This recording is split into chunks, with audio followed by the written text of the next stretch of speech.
नमस्कार दोस्तों, स्वागत है आपका आपके अपने यूट्यूब चैनल एके डायरीज़ पर। आपको पता है कि हम जो है टेट नवंबर 2020 जो आपका आर्ट्स का टेट था, उसका क्वेश्चन पेपर साइकोलॉजी सेक्शन जो है वो डिस्कस कर रहे थे। उसके जो है 10 क्वेश्चन बच गए थे, तो आज हम उन क्वेश्चंस को डिस्कस करेंगे। और सॉरी फ्रेंड्स, कल किसी पर्सनल रीज़न की वजह से जो है वो वीडियो नहीं आ पाई, लेकिन अब से जो है रेगुलर वीडियोज़ डालने की मैं ट्राई करूँगा। तो आइए टाइम वेस्ट ना करते हुए चलते हैं हमारे आज के क्वेश्चन की तरफ। आपका क्वेश्चन नंबर 21 आपकी स्क्रीन के ऊपर है। व्यक्तिक भिन्नताएं पाई जाती हैं, individual differences are found in. तो देखिए आपके ऑप्शन है इंटेलिजेंस। जी हाँ, इंटेलिजेंस में भी इंडिविजुअल डिफरेंस होते हैं। कोई बहुत ज़्यादा इंटेलिजेंट होता है, कोई कम इंटेलिजेंट होता है। एटीट्यूड, जी बिल्कुल, इंडिविजुअल डिफरेंसेस रहते हैं। किसी का एटीट्यूड कैसा होता है, किसी का एटीट्यूड कैसा होता है, कोई पॉजिटिव एटीट्यूड का होता है, किसी का एटीट्यूड नेगेटिव होता है, राइट।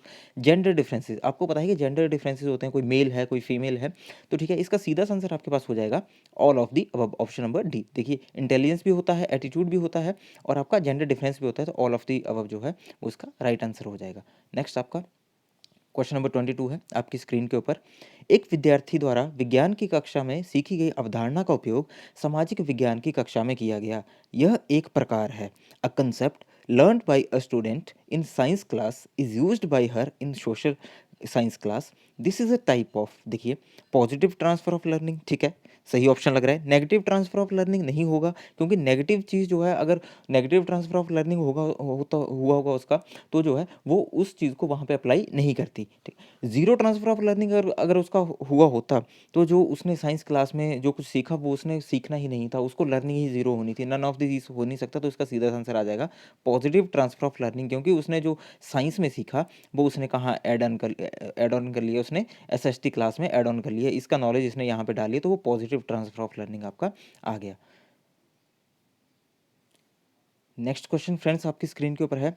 कथानक संप्रत्यक्षण परीक्षण, TAT, thematic apperception test is a projective technique used for measuring. कौन सी टेक्निक है, ये बोलता है कि इसका जो है यूज़ क्या मेजर करने के लिए जो है वो किया जाता है। देखिए, ये क्वेश्चन मैंने आपको डिटेल में करवाया था, ठीक है। इसका यूज़ जो है वो आपका, सबसे पहले हम देखते हैं कि ये किसने दिया था। ये दिया था आपका हेनरी मुरे ने। हेनरी मुरे ने ये कंसेप्ट दिया था। और कब ये कंसेप्ट दिया गया था आपका, ये दिया गया था 1935 में। हेनरी मुरे ने दिया था 1935 में कंसेप्ट दिया था। और इन्होंने जो है, हेनरी मुरे ने एक और फिलोसोफर थे, एक और साइकोलॉजिस्ट थे आपके, क्रिस्टीना डी मॉर्गन के साथ मिलके इन्होंने ये टेस्ट निकाला था। प्रोजेक्टिव टेस्ट भी इसको बोलते हैं। इसको जो है टेट के अलावा, टीएटी के अलावा प्रोजेक्टिव टेस्ट भी बोलते हैं। ये हार्वर्ड यूनिवर्सिटी के थे, हार्वर्ड यूनिवर्सिटी के थे ये दोनों।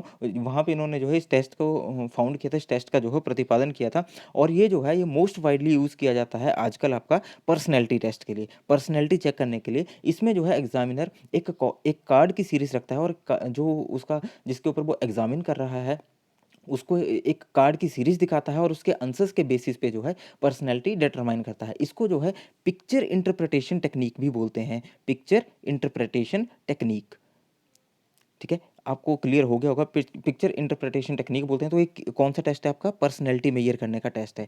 टीएटी पर्सनैलिटी मेजर करने का टेस्ट है। और 1935 में हेनरी जो आपके मुरे थे, इन्होंने, ये अमेरिकन साइकोलॉजिस्ट थे, हार्वर्ड यूनिवर्सिटी में इन्होंने इसको जो है फाउंड किया था।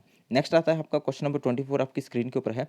निम्नलिखित में से क्या एक प्रतिभाशाली शिक्षार्थी की विशेषता है। Which one of the following is the characteristics of gifted learner. आपकी स्क्रीन के ऊपर है पहला, वह अ, आक्रामक और निराश हो जाता है। ये आपका जो गिफ्टेड लर्नर होगा, ये ऑप्शन कुछ ऐसे लग रहा है। He can feel under stimulated and bored if the class activities are not challenging enough. यदि कक्षा की गतिविधियां पर्याप्त रूप से चुनौतीपूर्ण नहीं हो, तो वो कम उत्तेजित महसूस कर सकता है और उब सकता है। अगला ऑप्शन देखते हैं। ही इज हाईली टेम्परामेंटल, वह अत्यधिक तेज मिजाज है, मतलब शॉर्ट टेम्पर है, जल्दी गुस्सा आ जाता है। ही engages in ritualistic behaviour like hand flapping, rocking etcetera. वह कर्मकांडी व्यवहार में संलग्न है, जैसे हाथ फड़फड़ाना, आगे पीछे हिलना आदि। ये ऑप्शन भी सही लग रहा है, लेकिन इसका गाइस पेडागोजी का क्वेश्चन है, इसका सही आपका जो आंसर होगा वो ऑप्शन नंबर बी होगा। देखिए, he can feel under stimulated and bored if the class activities are not challenging enough. देखिए, आपको पता है कि जो एक गिफ्टर लर्नर होगा, जो एक गिफ्टर लर्नर रहता है, जो एक गिफ्टेड लर्नर रहता है वो जो है वो कभी भी खुद को खाली नहीं देख सकता या कभी भी खाली नहीं बैठ सकता।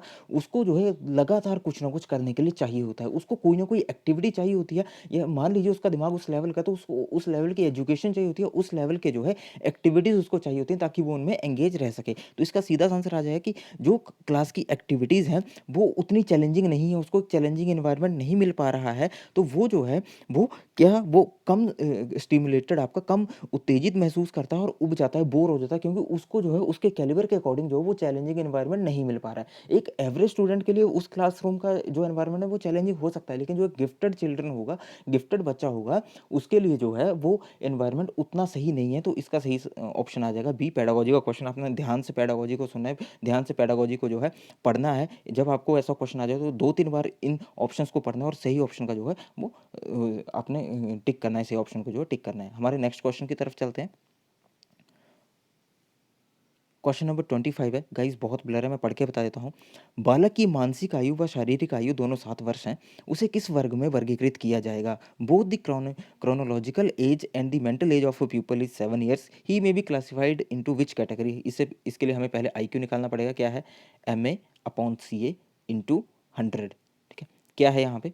MA 7 है, CA 7 है, इंटू 100, डायरेक्टली आ गया आपके पास 100। तो अब आपको जो है अपने 100 निकाले, IQ आपके पास आ गया 100। तो आपको पता होना चाहिए कि 100 जो है वो कौन सी कैटेगरी में फॉल करता है। इसके लिए जो है आपको क्लासिफिकेशन ऑफ IQ चार्ट जो है वो आपको स्टडी करना पड़ेगा, जो मैंने आपको पिछली वीडियोस में दिखाया हो। आप प्लेलिस्ट में जाके जो है, मैं प्लेलिस्ट में लिंक दे दूंगा, आप वीडियोस को देख सकते हैं और वहाँ पे जो है मैंने आपको डिटेल में समझाया हुआ है। तो देखिए, जो आपकी एवरेज नॉर्मल इंटेलिजेंस जिसको बोलते हैं, एवरेज जो इंटेलिजेंस है वो आपकी फॉल करती है 90 टू 1110। 90 से लेके 1110 कैटेगरी में जितने बच्चे आते हैं, जितने इंसान आते हैं, वो जो है वो नॉर्मल IQ, नॉर्मल जिनका इंटेलिजेंस कोशेंट होता है, इन नॉर्मल बुद्धि लब्धि जिनकी होती है, वो आपकी 90 टू 110 में आती है। तो आपका यहाँ पे आंसर निकल के आएगा 100, तो यहाँ पे आंसर होगा आपका सामान्य बुद्धि, नॉर्मल इंटेलिजेंस। नेक्स्ट आते हैं क्वेश्चन नंबर 26 की तरफ।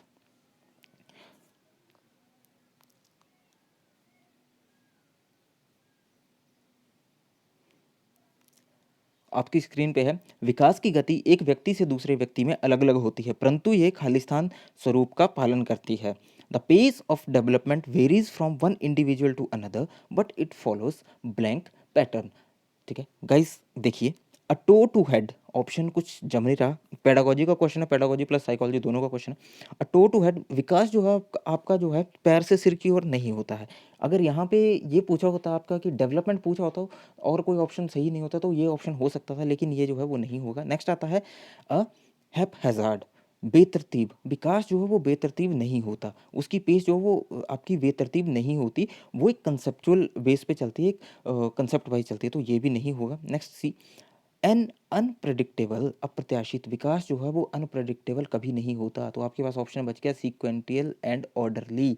ठीक है, विकास जो है वो हमेशा आपका अनुक्रमिक और व्यवस्थित होता है, एक सीक्वेंस में होगा, एक ऑर्डर में होगा। ऐसा नहीं है कि आप छोटे से हो और आपको जो है एक बहुत मतलब एक बहुत इनसाइट लर्निंग होगी, बहुत सुप्रीम नॉलेज मिल गया, या जो है आप जस्ट लाइक 3 या 4 साल के हो और आप जो है वो बिल्कुल फ्लुएंटली 5-7 लैंग्वेज सीख गए या कुछ भी करने लग पड़े। तो वो आपके स्टेप बाय स्टेप जो है वो एक डेवलपमेंट, उसका प्रोसीजर है, एक सीक्वेंटल, एक सीक्वेंस में होता है, एक ऑर्डर में होता है।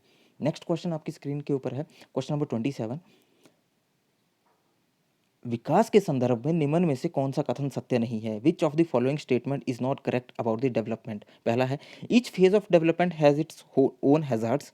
ये ऑप्शन जो है वो ठीक लग रहा है। ठीक है, क्योंकि अपने खतरे, हर स्टेज में जो अपने खतरे, अगर बच्चा बड़ा होगा, अगर उसकी डेवलपमेंट एक पॉजिटिव वे में होगी, तो उसका जो है नेगेटिव इम्पैक्ट भी रहता है, बहुत सारे नेगेटिव इम्पैक्ट रहते हैं, वो डिटेल में हम फिर कभी डिस्कस करेंगे। नेक्स्ट आता है आपका option number B, development is not aided by stimulation, विकास उकसाने या बढ़ावा देने से नहीं होता है। कुछ हद तक जो है ये ऑप्शन आपका ऐसे लग रहा है। अगला ऑप्शन देखते हैं, development is affected by cultural changes. ठीक है, जी हाँ, ये भी सही है, विकास जो है वो कल्चरल चेंजेस से ज़रूर प्रभावित होता है, कि आपकी सराउंडिंग में अगर कोई कल्चरल चेंजेस हो रहे हैं तो आपकी डेवलपमेंट भी उस हिसाब से जो है अफेक्ट होगी। नेक्स्ट आता है, each phase of development has characteristics behaviour.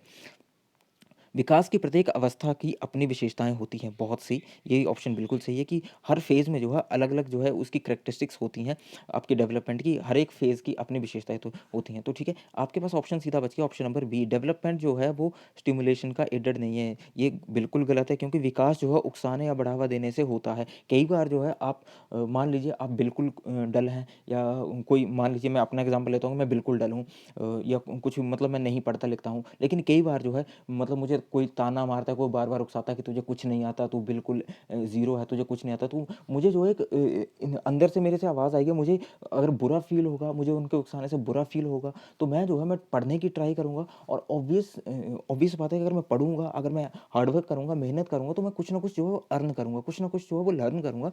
तो उसका रिज़ल्ट ये होगा कि मेरी कहीं न कहीं डेवलपमेंट होगी। तो ये ऑप्शन भी मतलब ये ऑप्शन गलत है कि विकास उकसाने या बढ़ावा देने से नहीं होता है। विकास जो है उकसाने या बढ़ावा देने से होता ही होता है, ठीक है? हम अगले क्वेश्चन की तरफ चलते हैं। क्वेश्चन नंबर 28 आपकी स्क्रीन के ऊपर है। गाइस जिस किसी साथी ने मुझे पेपर भेजा था, उन्होंने थोड़ा फ़ोटो क्लिक करते टाइम जो है थोड़ी मिस्टेक कर दी है, तो कोई नहीं, मैं आपको पढ़ के बता देता हूँ। आनुवंशिकता के असली वाहक हैं, the real carrier of heredity are.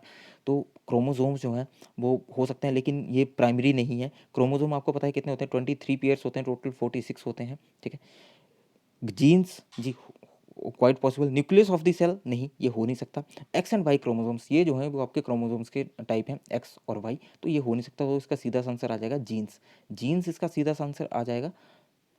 और आपको पता है कि हेरिडिटी क्या होती है? हेरिडिटी आपकी होती है passing of traits from parents to their children. Heredity जो आपके गुण होते हैं, जो पेरेंट्स के गुण होते हैं, वो उनके बच्चों में जो है वो पास होते हैं। कुछ गुण जो है पेरेंट्स के बच्चों में आते हैं, तो वो होती है आपकी हेरिडिटी। नेक्स्ट क्वेश्चन आपकी स्क्रीन के ऊपर है। क्वेश्चन नंबर 29, मनोविज्ञान की प्रथम पुस्तक किसके किसके द्वारा लिखी गई थी? The first book of psychology is written by, किसने लिखी थी? आपके ऑप्शन है कोहलर, विलियम जेम्स, क्लार्क हल या प्लेटो। इसका सीधा सा आंसर गाइस हो जाएगा William James, option number B. इन्होंने फर्स्ट बुक जो है वो लिखी थी, और इन्होंने कब फर्स्ट बुक लिखी थी? इन्होंने लिखी थी 1890 में, 1890 में 1890 में। और उस बुक का नाम क्या था? The principles of psychology. The principles of psychology 1890 में इन्होंने लिखी थी। विलियम जेम्स आपके इन्होंने लिखी थी। और ये आपके जो है अमेरिकन साइकोलॉजिस्ट थे, अमेरिकन साइकोलॉजिस्ट थे। अब हमारे आज के लास्ट क्वेश्चन की तरफ जाते हैं हम लोग। मनोविज्ञान की सबसे पुरानी विधि है, the oldest method in psychology. बहुत इंपॉर्टेंट क्वेश्चन है गाइस, बहुत बार पूछा जाता है। ये है आपका इंट्रोस्पेक्शन मेथड। इंट्रोस्पेक्शन मेथड जो है वो साइकोलॉजी की, मनोविज्ञान की सबसे ओल्डेस्ट मेथड है। किसी को डायग्नोस करने का, किसी के बारे में पता करने का इंट्रोस्पेक्शन मेथड जो है, इस मेथड को जो है सबसे लॉन्गेस्ट मेथड भी बोला जाता है। सबसे लॉन्गेस्ट मेथड अगर आपको पूछा जाए तो ये आएगा आपका इंट्रोस्पेक्शन मेथड। ठीक है गाइस, आई होप आपको वीडियो अच्छी लगी हो। आज का सेशन हम यहीं पे ख़त्म करते हैं। कल हम नई वीडियो के साथ मिलेंगे, नए क्वेश्चन पेपर के साथ मिलेंगे। तब तक के लिए अपना ख्याल रखिए, घर में रहिए, सुरक्षित रहिए। और अगर आपको वीडियो अच्छी लगी है तो वीडियो को लाइक कीजिए, शेयर कीजिए, अपने बाकी फ्रेंड्स के साथ इसको ज़रूर स्प्रेड करें। और जो मेरे साथी इस चैनल पे नए हैं, प्लीज़ चैनल को सब्सक्राइब कीजिए, बेल आइकन दबाइए। Thank you guys, have a nice time.